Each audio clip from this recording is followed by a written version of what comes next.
Hello, everyone, and welcome to this new episode of Conversations on Modern Slavery, Free the Slaves podcast series.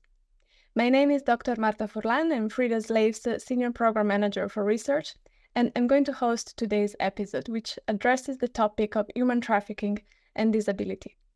I'm joined today by Heather, Haley, and Sarah. Ladies, welcome to Conversations on Modern Slavery. So I think it would be great to start with a round of introductions so that our audience can get to know the three of you. So maybe, Sarah, would you like to go first introducing yourself?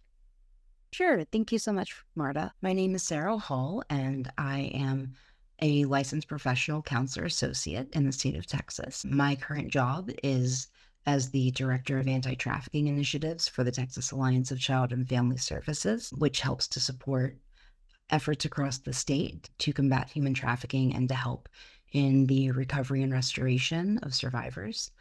And additionally, I am also a survivor of human trafficking. Thank you. Hi, my name is Haley Patterson, and I am the Director of Austin Programs here in Austin, Texas, in the United States for Red Oak Hope.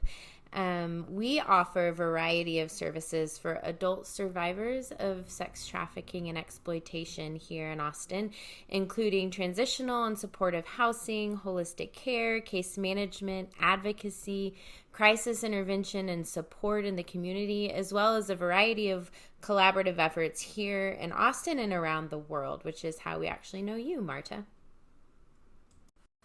My name is Heather Moga, and I'm the Director of Program Development with Red Oak here in Austin. This means I think about the how of accomplishing our mission in the day-to-day alongside of our team and thinking about how we want to continue to grow our impact. Great. Thank you so much. And as I mentioned, today's podcast episode is going to be on human trafficking and disability. So could you please guide us into the complex concept of disability? What do we mean when we say disability, and what forms can disability take?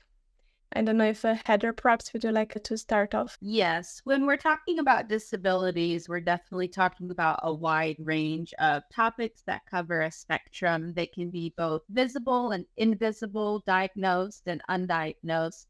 They can include physical, developmental, and sensory disabilities, as well as environmental disabilities and mental health labels.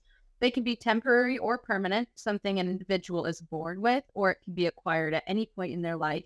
And like we said, some are visible while others are hidden and not easily noticeable. And it's also really critical to note within the disability world that what we're talking about can be very diverse. Two people with the exact same disability may be impacted completely differently and have very different needs and experiences. That's great. Thank you. Sarah, is there anything that you would like to add to this conceptualization that Heather was sharing? Yeah, so I really liked what Heather was saying, and I think that that is a really great synopsis of what disability is and what it encompasses. And at the same time, there's also a social aspect to disability. For individuals who do have disabilities, there are significant barriers to their ability to fully participate in society, to have equal access to the same supports that others who don't have disabilities may have access to. And even beyond that, disability can also be considered an identity. There are many people who consider themselves to be part of a community of others who are disabled. And really, that community has arisen due in large part to the ostracization and stigmatization of disability within Western society. Thank you so much, Sarah. And I think in one of the first conversations that we had after knowing each other, one of the things that came up is a topic that has remained relatively unexplored in the human trafficking space is exactly the intersection between human trafficking and disability.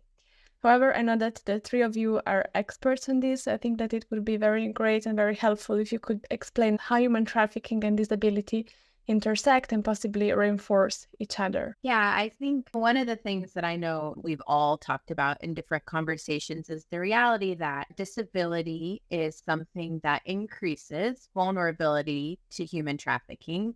And at the same time, human trafficking has a significant impact on an individual that can lead to the exacerbation of existing disabilities and also create new disabilities for an individual across a wide variety of spectrums, whether that's physical, like Heather said, mental health labels, or in cognitive functioning. And so just really realizing that it's very bi-directional. They both impact each other in a variety of ways. And we definitely see that working in this space. And we see the benefits of recognizing that kind of on the both end in the preventative space, as well as the restorative space and caring for individuals, recognizing that human trafficking has a significant impact, but it's not the only thing that maybe somebody is navigating in the day to day.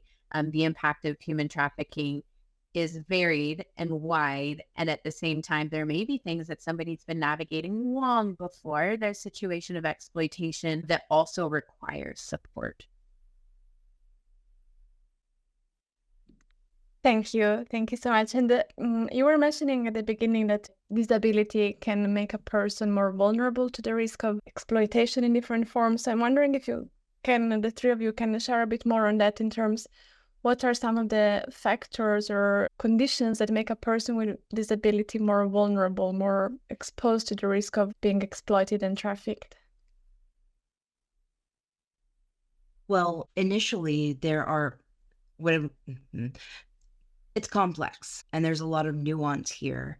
And at the same time, one of the biggest things that we know that individuals who are looking for someone to exploit, the things that they are looking for are individuals who are socially ostracized, are the people who they think will not be missed, are the people whom society does not value as highly as others. And even from that perspective, we know that individuals who have disabilities, especially young people who have disabilities, oftentimes don't have the same sorts of supports, structures, friendships, community relationships as individuals without disabilities. We know that they may be impacted in a wide variety of ways. And so when someone is looking to exploit another person, they're looking for someone who doesn't have friends, family support, help, community resources. They are looking for someone who is marginalized and who doesn't necessarily have the same capacities to recognize that the situation is dangerous or to even say no. And so different disabilities can make you vulnerable in different ways.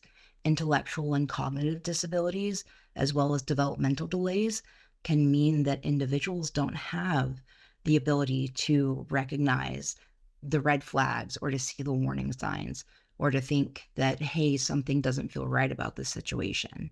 Or maybe if they do feel that, they can't express it in the moment. And it significantly increases the vulnerabilities. And we also know that disability is often comorbid or co-occurring with other vulnerabilities. Individuals who are disabled may be more likely to end up in foster care, which we know is a significant risk factor as well. They may be more likely to end up needing care primarily at home and not necessarily be able to go out into the community. And that can increase their risk for familial trafficking.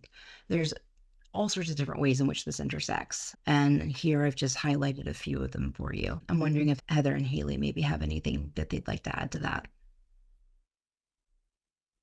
Yeah, I think you did a great job in covering those things and the complexity and the layers and both how they may present with the different combination of disabilities or other environmental factors that contribute to vulnerability. Like one of the things that we talk about often is this idea too that particularly for young people who have maybe already been diagnosed or recognized as having a disability, there may be this ongoing infantilization of them or being denied full agency by caregivers and educators, particularly around sexual health education and healthy versus unhealthy romantic and interpersonal relationships.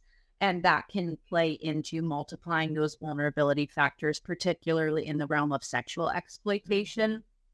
And with each of these vulnerability factors or things that might lead towards exploitation, I'm sure we'll probably get here in the podcast, thinking through those in terms of preventative efforts as well, and how within both the disability and the human trafficking community, we can be talking about things in order to prevent or identify those who are survivors or victims of trafficking.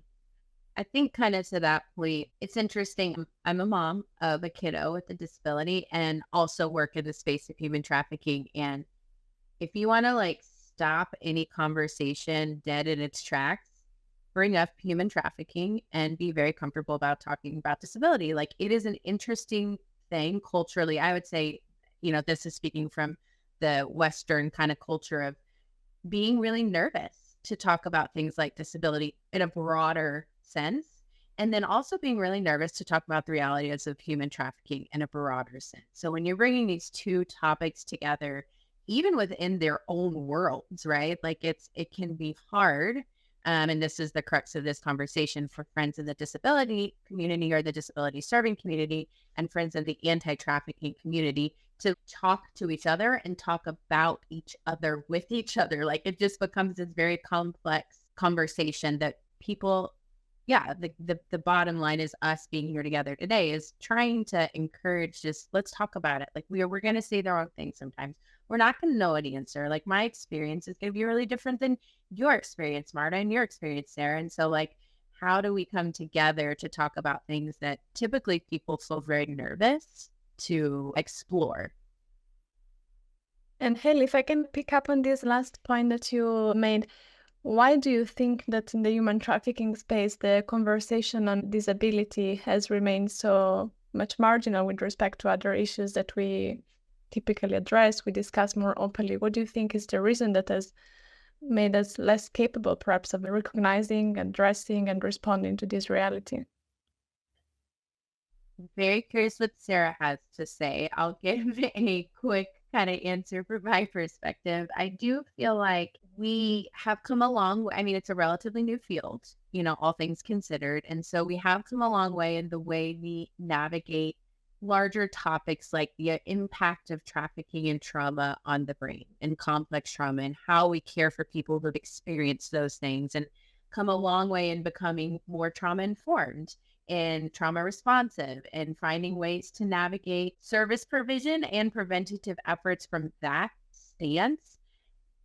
And I think we've kind of taken the disability conversation, not intentionally, but it's just kind of put to the side because for a variety of reasons. Like, my background is in speech language pathology. So I come from a space of being super comfortable talking about disability. And at the same time, I entered this space not connecting that world with the world that I was working in human trafficking. So it's just, some of it is just the awareness piece, the comfortability piece, and knowing more about disability and that it is a world within its own like culture of disability rights. There's vibrant work that has been going on for a long time. And those two communities are just pretty separate. Like, they're not necessarily having conversations of the broader sense of human rights. Like, and really the intersection is more significant than I think we even realize. And that's coming from like my tiny perspective of having a lot of experience working with individuals with disability. And it taken me some time being in the space to be like,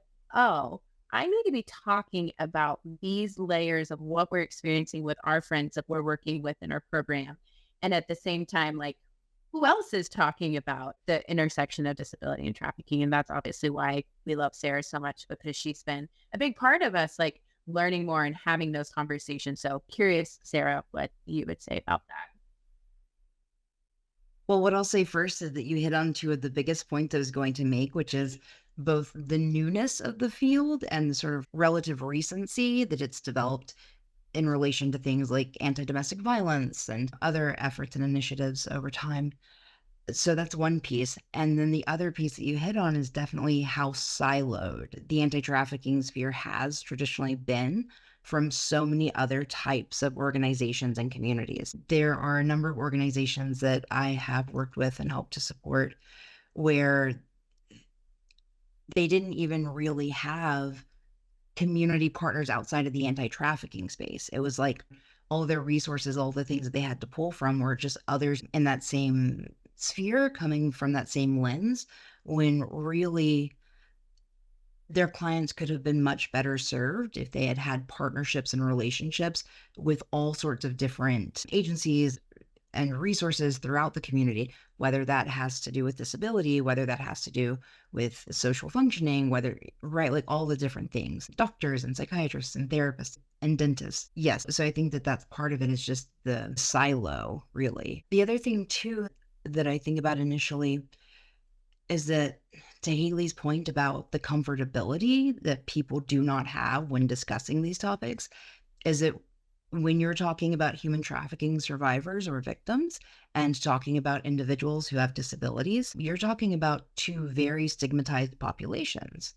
And there's a lack of connection between those spheres. And there's this really great book called The Apple Doesn't Fall Far from the Tree. And it's an exploration of what are known as horizontal identities, which is an identity that you don't share with your parent. And really, the connection that has to this conversation is that they make a point in there that just because a parent comes to accept a different identity that their child has does not mean that they are automatically more accepting of other people's identities. So just because you might be okay with the fact that your daughter identifies as a lesbian doesn't necessarily mean that you're going to have empathy for somebody else who maybe is part of a different stigmatized population. And so I think that we see that people who know a lot about disability and who work in that sphere have a lot of knowledge and compassion and empathy for individuals with disabilities. And people who work in the anti-trafficking sphere have a lot of compassion and knowledge about human trafficking victims and survivors. And really, I think it's a lack of recognition of how big the problem is and a lack of recognition of how big the overlap is between disability and human trafficking. And the last thing I'll say is that we tend to focus very highly in the anti-trafficking world on sort of three main diagnoses, right? Post-traumatic stress disorder, anxiety disorders, and depression. We also don't talk about how those in and of themselves can be disabling conditions. But the other piece here is that if all we have is a hammer, everything's going to look like what it needs as the solution is a hammer. And so we're not really trained to look at other aspects and to see and to evaluate our clients on the basis of whether or not they might have these barriers and these disabling conditions that are impacting their ability to interact with the world. I'd love to add a little bit more to a point that Haley mentioned with regards to trauma specifically. I think in the anti-trafficking world, we have definitely made great strides to be trauma-informed and trauma-responsive in our service delivery as well as programmatic development. And I think, I'll speak for our specific experience and would love to hear if this resonates with y'all as well, that because our familiarity is with trauma, the impact of trauma and the symptoms of trauma in the population we serve, it makes a lot of sense that what we observe would fall under the umbrella of a symptom or impact of trauma. One of the earliest presentations Haley and I sat in kind of on this intersection, a woman who's a survivor herself shared a story of spending years in therapy and officially sort of coming on the other side of PTSD. She was no longer being diagnosed with PTSD, and the story that she relates, she was doing great therapeutically, interpersonally with people, but she could not finish her laundry. And what people were coming back to her and saying is like, okay, it must be the trauma. There's still some unresolved trauma to deal with. And she's like, I think I'm doing okay with my trauma, but it's not solving this conundrum of being able to complete these daily tasks. And she ends up going to a doctor, and the doctor says, let's take a look at ADHD and explore this diagnosis and maybe experiment with some meds. And alas, this was one of the missing pieces of her journey of restoration that actually solved this conundrum for her and brought this peace to her world, right, in her recovery journey. And this story just brought home, with such clarity, maybe there's more to the picture than trauma oftentimes, and we need to be creative in how we engage with clients and the questions we ask and the avenues, we're walking alongside of them to pursue. And so again, that's, maybe specific to us in the anti-trafficking space. And I'd love to hear your thoughts on that, Sarah. Well, what I'm thinking as I'm hearing the story is, wow, that sounds a lot like something that I experienced as well. I have been out, and it's been over a decade since I was trafficked. And so during that time, I have had a lot of therapy and a lot of support, and I have done the work and I have put in the effort. And also, I have significant trouble communicating socially sometimes. I get very nervous and very awkward and sometimes don't know what to say. And for so long, we kept approaching it through the lens of, my significant history of complex trauma is impacting my social ability to communicate and connect with others who don't have similar histories. And it wasn't until I read an article in Nature magazine that came out a few years ago that really broke down the differences in how autism presents in women from how autism presents in boys that I went through and was reading that and was like, oh, this actually is describing a lot of my experiences. And from there went through and did psychometric testing and some, various different assessments with a psychiatrist. He might actually be a neuropsychologist, whatever. His title doesn't matter. But I was eventually diagnosed with autism.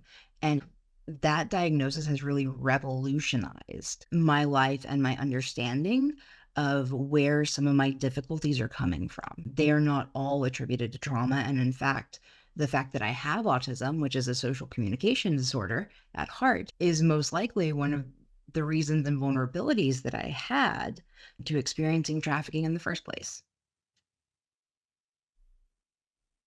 Thank you so much, Sarah, for sharing that, and also Heather and Haley. This conversation is being so informative and so interesting. And if we can go back a bit when you were talking about the intersection between human trafficking and disability, all of you mentioned that having a disability can present a person with specific vulnerabilities that may heighten the risk of exploitation. I'm wondering then if there are some specific forms of exploitation or some forms of trafficking to which a person bearing disability may be more prone, based on your experience working with the survivors with disability. I'm wondering if you have encountered some forms of exploitation more frequently than others. Great question. I think my brain first goes to, if we think about exploitation is like somebody using their power to take advantage of a human and remove the dignity and the good things that were intended for them. Actually, in our experience, we've worked with so many friends who we now know, because thanks to the point of Sarah around just like the value of having that clarity around disability for our clients. Like, we now know that there are things at play from a very young age that led to a multiplicity of types of exploitation, both within their family, some more subtle, some more manipulative, some more potentially emotionally abusive and psychologically abusive because X, Y, or Z thing was a vulnerability. I think kind of thinking about in our small sample size of like working with people here, we've kind of seen the gamut, and I can't say that there's actually one specific type of exploitation that I've seen more from our experience like than another. But what we have seen is that if you are talking about a scenario where somebody has a difficult time registering somebody else's intentions, registering somebody else's meaning, interpreting meaning, and then problem solving based on that, which is a lot of what happens in various intellectual developmental disabilities, then kind of the vulnerability exponentially increases to any human that may come in contact with. So we've had friends that have been exploited by family members for financial gain, whether that's like not through human trafficking, but definitely through like benefits, their social security benefits, or taking, any money that they earn for a variety of things. And even thinking about like the interpersonal relationship side, that piece, and then being exploited by somebody that you think is meeting the needs that maybe your family hasn't. Like, that is a story that we tell across the board for all of our friends. And it may not be necessarily specific to individuals with disabilities, but for all of our clients, like if there is a person who is saying, this is a need you met, you didn't feel like you were worthy, you didn't feel like in school that you were valued, that it was hard for you, and you were probably told by multiple people that you weren't good enough, that you weren't smart enough. So let me tell you all of those things, and then I'm going to take advantage of that. So there's the I'm not really answering your question. I think what I'm saying is that we've kind of seen it all, and that's just our perspective. I don't think that I would say there's a specific type of exploitation that we've seen more than the other. But what is coming to mind is that deeply personal, like interpersonal, relational exploitation that can either come from the family or from somebody who is purporting to be a safe person, a romantic partner. We do see a lot of that. That's not super helpful, but that's my answer. So my initial thoughts when I hear this question is that, quite frankly, we don't have the data to know for sure one way or the other. And I think that's where some of Haley's hesitancy is coming from, is that there's not a definitive answer. All we can really do is best guess based off of our experiences, anecdotes, and whatever indications we may have or may be able to glean from the data that is available. And the other thing too is that this might be location dependent, right? So even if somebody with a disability is more likely to, for example, undergo labor exploitation in Central Texas, doesn't necessarily mean that they are like in another place, in another location, like just in Uganda. They might be more likely to undergo sexual exploitation, right? It doesn't necessarily have to be the same across locations. The other thing that I will say anecdotally is that in my experience, there are some types of disabilities that are highly fetishized, and that individuals that I have known in the past who have had some different types of disabilities that kind of fall into those categories were much more likely to undergo sexual exploitation, sometimes specifically as a result of the fact that their disability meant that they could earn more money, which is not a very pleasant reality, but unfortunately a reality. Think along the lines of Sarah's comment about data, particular in our context, one of the things that we run into is that there are some disabilities that are classified different ways based on whether they were diagnosed in the developmental years or in adulthood. And so what we end up experiencing with a lot of clients in our programs is maybe anecdotal data about I was maybe in special education in school, certain things might be more complicated or hard for me, or this is what I've experienced in the past. But because of either their disability, their family situation, their social context, they weren't actually able to access appropriate diagnostic services as a minor and a child. And so they're coming into a program like ours where people are starting to ask questions that they maybe don't have the technical answers to. And in order to obtain appropriate diagnoses, that's a significant amount of funding that is required, staff support to walk through this. And so the data is bad for a lot of reasons. One, because most victims were probably not in a situation where they were able to access appropriate resources at developmental ages, maybe because they were out of school, their family had, limited socioeconomic resources. But as we've been keeping track of data within our specific housing program, we're a small organization. Just for a little bit of context, we work with a small number of clients at any given time, but in the last couple of years of us tracking data, 100% of our clients are living with one or more disability. 77% of clients in our supportive housing program have been diagnosed with IDD.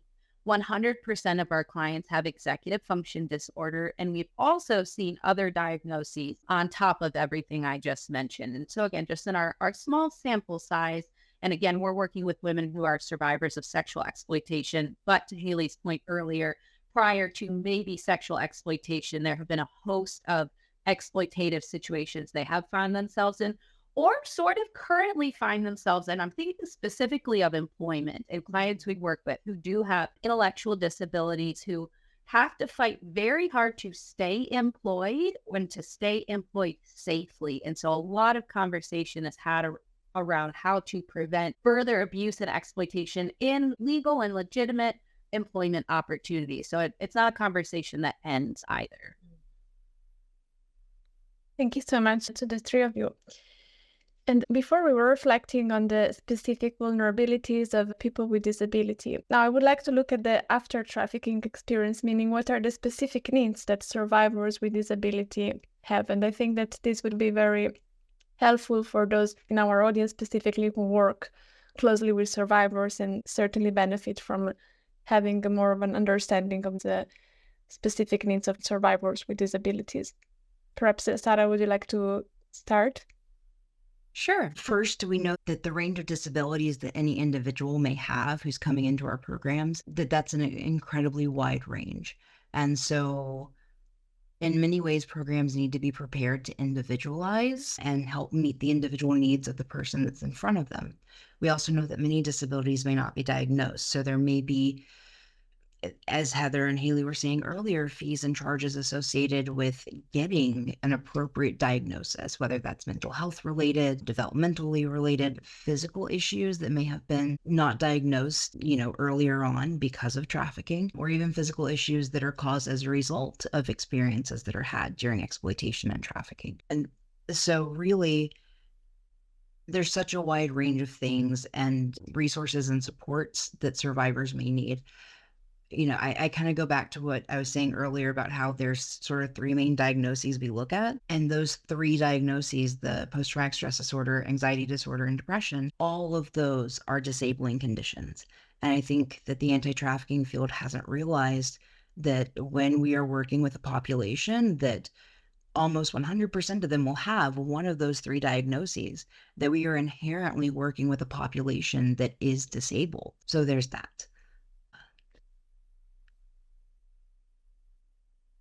I totally agree and appreciate just the reality. I think to your point, Sarah, that the best, kind of like the most important things we can do are be incredibly individualized, just like we're taught to through this like trauma responsive approach of the needs of the person right in front of us, and be able to offer a wide variety of solutions based on those needs and be really curious.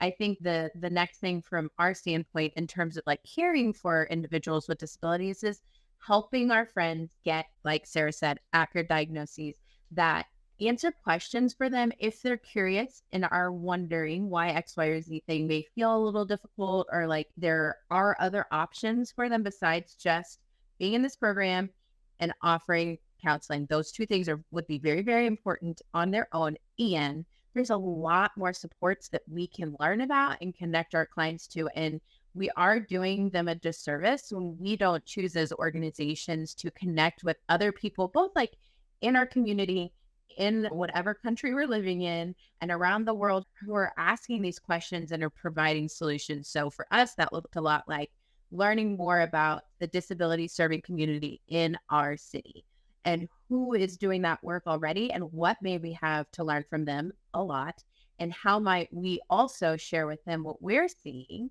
and start that conversation so that it's mutually beneficial. And then I think kind of like I don't remember if this is the third or fourth thing, but I would also say that really helping our friends build insight into their own disabilities and needs is always one of the most powerful things we can do as a program. If any of our friends choose to leave the next hour or the next day or 2 weeks from now or a month from now, if we have helped them learn through their beautiful, brilliant way that they desire to learn who they are and what their needs are and how they can actually get their needs met and how they can advocate for themselves in other spaces on getting their needs met, then that is the most powerful thing we can do. We are not trying to be the solution for every human. I go back to something Sarah once said, and I'm going to get it wrong, but it was basically like, you, Sarah, were saying you were not asking every program to be the like catch all and solution for every single thing that comes up. But we are asking programs and service providers and people in this space to be really curious about who might be and how to better connect our clients and how to better have these conversations so that the outcomes are more fruitful for our friends. Yeah. Along the lines of what y'all are saying, I think one, starting with this baseline assumption that you are working with people with disabilities in the anti-trafficking community. So if that's a working assumption, you can start getting really curious about who you're coming into contact with, what you're observing and what is being presented in front of you, and asking questions about that. We often organizationally talk about just how far curiosity and compassion can take us in this space. And I think one of the ways that you can build on that curiosity is, and I think you both referenced this, being very intentional about connecting with people who have lived experience with disability, particularly in the anti-trafficking space, connecting with communities who are already working in the disability realm and asking a lot of questions about what they're experiencing. And I would say for, staff in anti-trafficking agencies to take initiative and put some time into understanding how these disabilities might present themselves, and maybe just starting with the exact clients you have right now so that you can individualize the services that you are providing for them and make it the best case scenario in this instance for them, and working with multidisciplinary teams as often as possible so that you can bring this variety of perspectives and experiences to the table. I think the benefit of maybe interpreting experience through somebody else's experience has just taken us so far to understand what we're experiencing. And I would say getting feedback from clients as often as you can about what their experience was like and just what do you need? How can we help you? And being willing to actually take action on what those questions, needs, and suggestions are. Thank you so much, Heather. And building on your final conversation as we are moving towards the end of this episode, perhaps we can conclude with one or two recommendations from the three of you for organizations working in the anti-trafficking space, in whatever specific function they work, to be more aware and more proactive towards these issues. I'm wondering if we can conclude with one final thought from each of you. Sure. I think if I had to make one recommendation for organizations who are working in this space, it would be to really learn and participate in trainings and free resources and opportunities, and avail yourselves of the knowledge that is out there in order to learn more about disabilities, both general and specific, in order to best support your clients.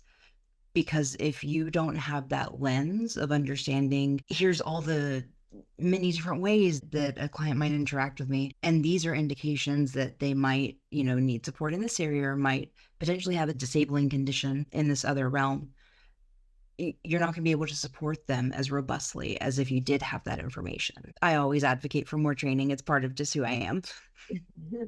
Great. What's coming to mind for me is very similar, and it would be find out who in your community is working with disabled individuals right now. How are they supporting them? And see where you can maybe join forces to learn from each other, maybe inform them a bit about potential survivors of trafficking that might be in their existing population of people they're already working with, and create that two-way relationship to learn more about the spaces they're advocating and the resources they may already have access to, and how those could support the clients you're already working with. And I think I'd just say maintain a posture of curiosity and compassion. I feel like we've talked a lot about that, Marta, and just like the value of that at the individual level as you're working with survivors, as well as the value of that at the collaborative level as we engage in this space and have conversations where, man, they can be really messy and people can come at it with a lot of different perspectives and opinions, and just maintaining that posture of curiosity and compassion so that we can actually see the people in front of us that we're working with, whether that's like our individual clients or the partners that we're engaging with. And at the end of the day, that is what actually drives us to notice, man, like this would be at the very micro level as a case manager. I was working with this client and I said, hey, before you come back next week, these are the 3 things we're going to do. Cool. And then it didn't happen. I wonder what I could do, what didn't work about that plan for my friend, like what didn't work and how can we shift it? And even that is like actually making a modification to care for the individual in front of you. That maybe the root of that is a disability, maybe the root of that is something totally different, or it's a combination of all the things, most likely a combination of all the things, but just being really curious about what you're seeing from the people in front of you and just trying something a little different. I'm going to write it down next time, or I'm going to write it down and you're going to say it back to me, and then we're going to see how it goes. And if that didn't work, our plan didn't work. The plan failed, not us. Let's try again, right? So like just finding ways to be curious in the little tiny steps as we engage with individuals, that ultimately you don't have to be a professional in any sort of disability serving space to do that. Like we can do that together as a movement.